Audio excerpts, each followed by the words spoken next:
So our first speaker, George. George started his sales career with Prism back in 2019 in a business development role, and he hasn't looked back. He has since been promoted several times into his current role as Enterprise AE, and George is going to talk to us about how to get high and stay high in complex accounts. Thank you. Thanks, mate. Hello, everybody. Thanks, Will, for the intro, and great to see everybody in the audience today. I'm hoping you can take some value from what I'm going to share today and a little bit about my story. I guess get high, or how to get high and stay high in complex accounts is get high, yeah. is really a fancy way of saying, well, how to get in front of C-suite executives and then sell to those C-suite executives. It's an area that I've had success in my admittedly short sales career, and has allowed me to deliver outsized transactions relative to my organization's average. Was already given a quick intro to me, but just to reinforce some of that. So yeah, my name's George Adams, been at Blue Prism since the start of my career. Moved from SDR into BDR, into ISR, into AE, and now as an enterprise AE. And I sit across our government and criminal justice practice. I was reflecting on how to structure this, and actually it can be really difficult, I think, for salespeople to codify how they do what they do. Some of it just comes naturally, and it can be really difficult to sort of articulate, how to piece the puzzle together.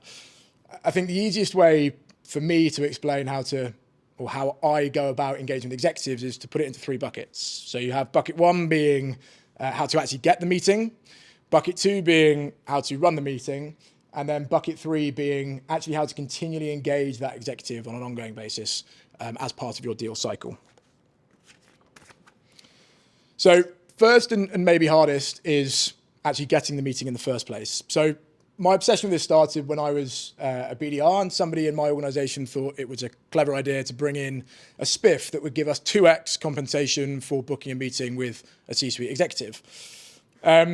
Being coin operated, as probably many of you are in the room, I've made this my absolute fixation to say, well, how can I book as many meetings with C-suite executives as I can and make as much money as I can?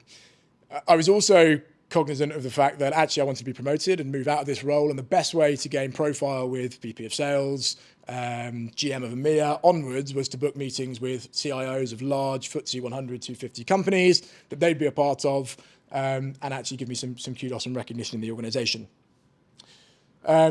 So the way I went about this from the outset, I suppose, was to try and work with internal champions that we had within our existing customers. So Blue Prism is an automation company, and we have heads of automation that run automation programs using our software. We would use those champions to say, well, actually, it's in everybody's interests, Mr. Head of Automation at X Global Bank, to say, why don't we speak to the head of trade finance in Singapore? Why don't we speak to the head of KYC in Hong Kong? Why don't we speak to the head of tax in Germany? And try and understand that there's opportunity for us as a commercial business, but also you as a head of automation to build your profile within the organization. We had, I suppose, a relative amount of success with this, really good for VPs, directors, running business units and service lines, but still we were unable to engage truly with C-suite executives, right? We were batted off, I suppose, at every turn, the dreaded unsubscribe or blocked on sales loft or outreach cadences. I then realized you have to be so much more deliberate when it comes to engaging with the C-suite. It has to be so personalized, and it feels like it's particularly taxing and maybe not worth the effort, but absolutely it is, because it acts as a force multiplier later down the sales cycle. There's no shortcut. You've got to put in the work, and the work for me was listening to reading annual reports, listening to earnings calls, but actually finding ways to shortcut this, right? So you open an annual report and you do a keyword search for things that are relevant to you. So digital transformation in my instance, automation, cost saving, whatever it may be. You listen to an earnings call when you find a quote or a comment from a CEO, and you think, well, how do I use this to my advantage? And what I would do is I would listen to this quote from a CEO. I would then play it back to the CIO or the COO, and I would say, James Ski's recent comments on digital transformation as the subject. If you put yourself in that prospect's shoes, you're probably going to open that email, right? Your VP's recent comments on sales productivity or elongated sales cycles or whatever's relevant to you. people go, oh, I'm going to read that, right? And you send them at 6:30 in the morning whilst an executive's probably up and reading emails on his phone, right, before he gets into his day of meetings from 9 a.m. and flights and travel until 8 p.m. at night, right? So I had a really good amount of success with this, booked meetings with CIO of Thames Water, CTO of Eon, COO of Npower, who else? So many, I've forgotten them. I have to look at the notes. COO of Hogan Lovells, CIO of Unilever. So like some really, really high caliber people, but you've got to put in the work to sort of get to that level. Well, that one's the wrong way around. That's bad preparation from me. So now you've done the hard bit, I suppose, and you've booked the meeting. You actually have to go about conducting that meeting. And it can be quite daunting for people to go into a room with a CIO and try and tell them something about their business and your business, and it's a daunting prospect, right?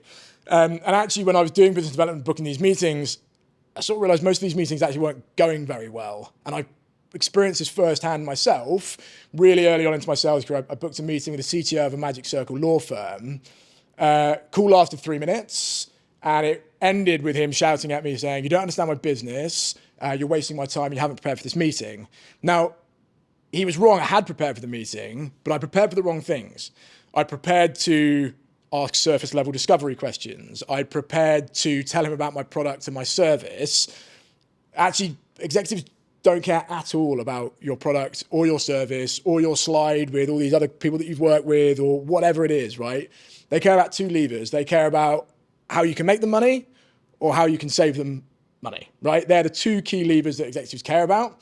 And you need to form what I call a point of view, right? And that point of view needs to be tied to your goods or your service and how you can help them achieve one of their core strategic goals to gain credibility within that first 5 minutes with that executive. Now, a really surface level, simple example of how you can do this is by saying, "Hi, Mr. CIO of Global Bank. I work with lots of other CIOs from global banks, and they all tell me that they have a problem with X. How are you approaching that problem? Is that a problem for you?" Right? As I say, that's super surface level and it's not where you want to be. The best places that you can get, I suppose, these insights and formulate this point of view is one of two ways. The first way is acting as a customer of that corporation, right? So we all call up 3 or Vodafone or Virgin Media or whomever, and we all get frustrated. We all get frustrated when we're opening up an account with HSBC or applying for a mortgage and it takes 3 weeks, right? And we all take a view on how our company can help to solve some of those challenges, right? So that's way one. Way two, and a way that I found particular success, is working with internal, I suppose, champions or lower down stakeholders in an organization to understand some of the problems that they're facing and get an insight from them on how that is downstream impacting, say, customers or top line or bottom line revenue. So to put a spin on this from my perspective in a story around how I've sort of used this technique. So an organization that I work with have a core system of record that everybody hates, right? And everybody hates it because they have real challenges interacting with customers and getting the information they need out of this system of record. So the executive team decide that what they need to do is they need to either replace this system of record, which will cost them several £1 million, or they need to update this system of record or upgrade this system of record, which will also cost them several £1 million, right? We're talking like £10 million plus. I'm speaking to a low-level stakeholder in an account who is a data quality manager, right? They manage the data quality that sits in this system. And they say to me, "Oh, we're spending all this money on upgrading this system, but that's not the problem." I say, "Well, what is the problem?" They say, "Well, we have a problem with duplicate records." So the problem being that when someone searches for George Adams in this record management system, there are 30 different George Adamses. And loads of them have got the same address, loads of them have got the same telephone number, loads of them have got the same date of birth. And we find it impossible as an agent using this system to get a true view of George Adams, what he's purchased in the past, his interactions with this company when he last called. We've all had that experience of calling 3 and it's like, okay, you need to go to the next person, the next person, the next person. No, we don't have a record of that. We don't have a record of this. Exactly, that's why that problem is occurring. It's enabled us to form a point of view, which we took to the chief operating officer to say, look, you've got 3.2 million duplicate records in this system. You're about to spend £10 million on upgrading this system, and you're going to have the same problem, right? You're having massive problems downstream with making money. You've got problems with customer retention. You've got problems with customer acquisition because your CSAT scores are so low. You've got people leaving the organization because they're so frustrated with their system. And you're just going to compound the issue by spending another £10 million to try and solve it, right? The answer is not that. The answer is these 3.2 million duplicate records that sit within this system, and how are you going to solve it, right? You illuminate the problem. The only way that you can solve this is by hiring 100 temporary staff over a period of how many years. That's going to cost you another 10 million pounds, but actually I have a point of view on how you can solve this using my product and my service, and lo and behold, it's going to cost you a fraction of the cost of the 10 million pounds of the traditional resourcing. So we took that account from a £20,000 annual recurring revenue spend. They now spend over £1 million a year with Blue Prism, because we now have a seat at the table. We solved a really key strategic problem for that executive. And you know what will happen next time they have a core strategic challenge? They come to us and they say, how can you help us solve this challenge, right? Getting a seat at the table, illuminating a light on a problem that they potentially didn't even know existed. And then the final part is keeping the executive engaged on an ongoing basis in the deal cycle. They're not going to join every meeting, right? That COO, I met twice, right? I met at the start and I met at the end. You've got to find a way to update them in a proactive manner that is not intrusive. The way that works for me, immediately ask up front, do you mind if I send you updates by text message? You don't ask for anything. You don't expect them to respond. You just say, met with X today, found this out. This is the next step.